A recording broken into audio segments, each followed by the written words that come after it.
नमस्कार दोस्तों। आज हम लोग बात करने वाले हैं केमिकल इक्वेशन को कैसे संतुलित करेंगे।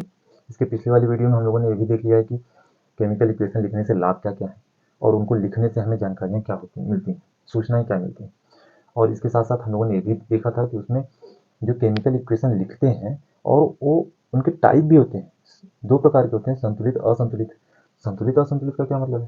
संतुलित का मतलब सिर्फ इतना समझ लीजिए कि खा पी के आप एकदम पेट भर गए, आप सो गए हो, मतलब संतुलित है। खा पी लिए लेकिन अभी आपका पेट भरा नहीं है, अभी बोल रहे हो मुझे और खाना चाहिए, है ना? तो वो चीज़ें क्या हुई, वो असंतुलित के रूप में आई। जैसे यदि इक्वेशन के रूप में समझे तो आप ऐसे समझ सकते हो कि यहाँ पर क्लोरीन 2 है, रिएक्शन तो कंप्लीट हो गई, लेकिन यहाँ पर क्लोरीन 2 है, यहाँ पर क्लोरीन 1 है। अब ये संतुष्ट नहीं है, इसे संतुष्ट करना, ये क्या हो गया, संतुलित करना। और इसके साथ साथ हमें देखें कि इसकी ज़रूरत क्या है करने की, हम इसे करें क्यों। इसके बारे में आप ऐसे समझ लीजिए कि ये लाभ मास कंजर्वेशन को फॉलो करते हैं। अब ये है क्या, तो सिर्फ और इतना समझ लीजिए कि मास कंजर्वेशन के नियम को पालन करते हैं। मास मतलब द्रव्यमान संरक्षण नियम। द्रव्यमान क्या है, तो जिसमें कुछ ना कुछ भार हो, द्रव्यमान है ना? कोई भी चीज वेट कर रहे हैं मतलब क्या है, वेट करना वो, है ना? अच्छा, तो संरक्षण क्या है इसमें? कई बार देखता हूँ ऊर्जा संरक्षण, तो कहीं देखता हूँ द्रव्यमान संरक्षण। ये संरक्षण क्या है? तो सिर्फ आप ऐसे समझिए ना, मैंने कोई वस्तु दी आपको, आप उस वस्तु को वैसे ही जस्ट एज इट इज वैसे ही रखे हो सुरक्षित अपने पास। ये क्या है, ये संरक्षण हो गया, है ना? जैसे मैं, आप ऐसे समझो कि मैंने आपको पॉलीथीन में करके कोई सामान दिया, आपने उसे अपने घर पे लेकर गए, पॉलीथीन हटाया, अपने बैग में रख लिया, लेकिन एकदम सुरक्षित रखे, बस उसका रूप चेंज हुआ है लेकिन है वही। तो इसे क्या बोलेंगे, संरक्षण का पालन करना। जैसे मैं थोड़ी सी और ऊपर उठे तो ऐसा समझ लें कि जैसे मैंने आपको एक थप्पड़ मारा, फिर आपने क्या किया, कोई नहीं मिला तो अपने छोटे वाले भाई को मार दिया एक थप्पड़। फिर उन्होंने क्या किया, उसको कोई नहीं मिला तो वो अपने घर पे जो पप्पी है ना, कुत्ता, उसको एक थप्पड़ मार दिया। ये जो मैंने एनर्जी अपने हाथ के द्वारा आपको दी, मतलब थप्पड़ लगाया तो मतलब एनर्जी ही दी, मेरी तरफ से कुछ ना कुछ एनर्जी लॉस हुई ना। ये एनर्जी आपके पास गई, आपने किसी और को दी, उसने किसी और को दी, अब वो कहीं नहीं दे पाया तो पता चला वो चिल्ला के रह गया या फिर रो के रह गया, अर्थात उसकी भी एनर्जी वेस्ट हुई। ये जो चीज़ें क्रम चलती हैं, ये समझ लीजिए कि कहीं भी ये चीज़ें कहीं भी वेस्ट नहीं जाती। आप ऐसे समझ लो कि ये इनका ना उत्पन्न किया जा सकता है, इनको ना तो इनका विनाश किया जा सकता है, जिसे हम बोलते हैं द्रव्यमान संरक्षण का नियम। सेम उसी बोलते हैं ऊर्जा संरक्षण का नियम। ऊर्जा ना तो कभी वेस्ट की जा सकती है, ना तो कभी उत्पन्न की जा सकती है, उसका सिर्फ और सिर्फ स्वरूप चेंज किया जाता है। ठीक है। यदि इनके हिसाब में बात करें तो इनके कहने का मतलब सिर्फ इतना है कि देखो क्लोरीन ना यहाँ पर 2 था, यहाँ पर क्लोरीन 1 कैसे हो गया भाई, मुझे ये बताओ। जब मैं कहीं दूसरी जगह गया नहीं, मैं खत्म हो नहीं सकता, तो फिर मेरा किया क्या तुमने, क्लोरीन यहाँ पर भी 2 होना चाहिए। बिल्कुल सही। तो इन्हीं को हम संतुलित करते हैं, जिन्हें हम बोलते हैं कि इसी प्रकार से हमें ये समझ में आता है कि नहीं, रिएक्शन 2 प्रकार, समीकरण 2 प्रकार के होते हैं, एक संतुलित एक असंतुलित। जो एकदम संतुष्ट हो जाएंगे, अभी हम संतुलित कर देंगे तो एक प्रकार हो गया, अर्थात उस प्रकार में किसी चीज को संतुलित करने की जरूरत नहीं पड़ती क्योंकि ऑलरेडी वो संतुष्ट संतुष्ट रहता है ना?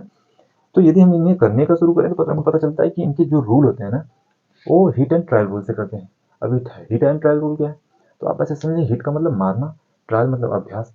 आप इसको मारपीट के इतना अभ्यास कर लीजिए, मतलब एकदम गांव वाली भाषा में, मारपीट को इसकी इसकी इतना अभ्यास कर लीजिए, इतना मतलब ट्राई कर लीजिए इसको, कि बस एक बार देखो तुरंत बोल दो कि नहीं यार, इतना यहाँ पर मल्टीप्लाई कर दो, काम खत्म, यही है, हो गया संतुलित है। समझ रहे हो?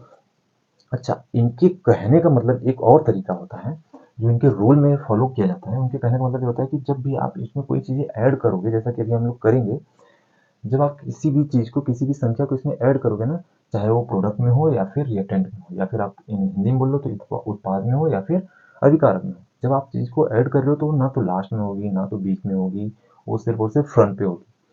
तो इसका क्या मतलब, तो सिर्फ आप ऐसे समझो कि जैसे मैं, किसी के घर पे शादी पड़ी है, तो आपके घर पे कार्ड लेकर आया, होता है ना शादी का कार्ड लेकर आया, तो ऐसा तो है नहीं कि आपके घर में जितने मेंबर हो सबको अलग अलग कार्ड देगा, ऐसा तो करेगा नहीं। वो सिर्फ और सिर्फ आपके घर के जो मुख्य पर्सन है, जो मेन है, ऐसे समझो एचओडी जो है ना, दादाजी हुए, पापा हुए, जो घर में सबसे बड़े हैं, उनके नाम से कार्ड दे दिया। इस नाम से कार्ड गया क्या, समझ लो पूरे फैमिली इन्वाइट होगी, इसमें किसी और को कहने बोलने की जरूरत नहीं। तो सेम वही चीज़ें हम भी यहाँ पर अप्लाई करेंगे। अभी मैं बताऊंगा कि हाँ कैसे हमें अप्लाई करना है। चलो देखो, सबसे पहले बेसिक तरीका समझ लीजिए कि यदि हम डायरेक्ट ऐसे ही कैलकुलेट करना शुरू करते हैं तो कई बार गलती हो जाती है, ओवर कॉन्फिडेंस में गलतियां हो जाती हैं। आप उनको लिख के कीजिए। जैसे सोडियम हो गया, यहाँ पर क्लोरीन हो गया, नोट कर लिया, पता चला कि यहाँ पर सोडियम की संख्या 1 है, यहाँ पर क्लोरीन की संख्या 2 है। यहाँ पर भी नोट किया, सोडियम की संख्या 1 है, क्लोरीन की संख्या 1 है। ठीक है, सोडियम की 1 है, यहाँ पर भी सोडियम की 1 है, कोई दिक्कत नहीं। क्लोरीन की 1 है, क्लोरीन की 2 है, क्लोरीन की 1 है। यही क्लोरीन बोल रहा है, बार बार बताने का प्रयास कर रहा है, देखो मुझे 1 ही दिया है, मुझे एक और चाहिए, तभी मैं मास ऑफ कंजर्वेशन का फॉलो करूंगा, है ना। इसको 2 देने के लिए हम क्या करेंगे, 2 का मल्टीप्लाई करेंगे। 2 का मल्टीप्लाई कर दिया तो यहाँ पर 2 2 हो गया, 2 यहाँ पर भी हो गया। अब इस 2 का मल्टीप्लाई जब हम इसमें करने जाएंगे तो यहीं की बात कर रहे थे, 2 का मल्टीप्लाई हम यहाँ पर करेंगे। रीजन रीजन सिर्फ और सिर्फ इसलिए क्योंकि हम 2 का मल्टीप्लाई यहाँ नहीं कर सकते, 2 का मल्टीप्लाई हम यहाँ नहीं कर सकते इंडिविजुअल क्लोरीन में। रीजन इसके पीछे का ये है कि ए इस समय ना एक फैमिली के अंतर्गत आ रहे हैं, जो कि ए फैमिली है ना। आप फैमिली के मेन पर्सन को आप कार्ड दे सकते हैं, बस हो गए, सभी लोग इनवाइट हो गए इसमें। जब यहाँ पर आपने दिया तो सेम यही चीज इनके ऊपर भी अप्लाई होगी, तो यहाँ पर भी 2 का मल्टीप्लाई होगा, तो 2 ए भी हो गए। जब 2 ए हो गए तो इधर कितना है, तो ये बोल रहे हैं कि एक ही में रह गया, मुझे भी चाहिए 2।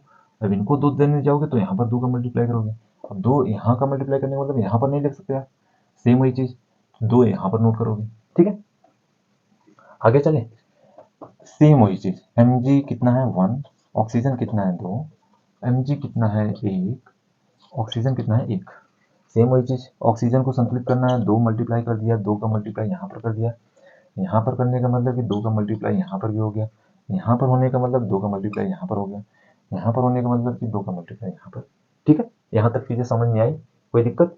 आगे बढ़ते हैं, सेम आगे चलते हैं, एक दो और एग्जाम्पल लेते हैं ताकि चीजें एकदम अच्छे से बैठ जाए दिमाग में। चलो देखो, H2 को लिया, ऑक्सीजन को लिया, H2O बनाया, ठीक है। हाइड्रोजन कितना है 2 है, ऑक्सीजन कितना है 2 है, हाइड्रोजन कितना है इधर 2 है, ऑक्सीजन कितना है 1 है।